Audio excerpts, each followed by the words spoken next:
ভাইয়া তুই পার্মানেন্টলি বাড়ি চলে আয়। ও মা, তুই তোর ভাবের মতো কথা বলস কেন? মানে আমার গার্লফ্রেন্ডের মতো? সাদে বলি না। কি হয়েছে ছুটি? ওই যে আরো 1 মাস আগে যে ছেলেগুলোকে মারছিলি না, ওরা তো এবার কিচ্ছু করে নাই, কিন্তু এবার ওরা ওদের বন্ধুদেরকে দিয়ে আজে বাজে কথাবার্তা বলায়। ইভেন আমার অন্য ধরে টান দিছে। ইকরারে তুই জিজ্ঞাসা করিস, আমার সাথে ছিল, আরো আজে বাজে কথা বলছে।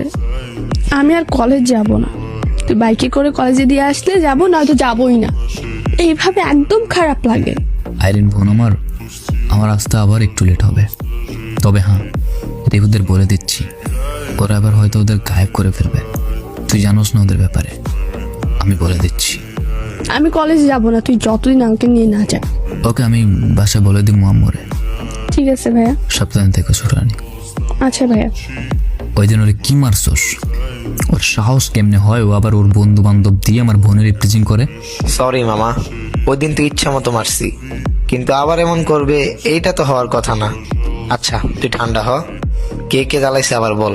হোয়াটসঅ্যাপ থেকে আমি তোকে পিক কালেক্ট করে দিচ্ছি, আর এবার মারলে যেন হাত পা গুড়া গুড়া হয়ে যায়। আচ্ছা চিন্তা করিস না, এইবার কোন এক মায়ের বুক খালি হবে।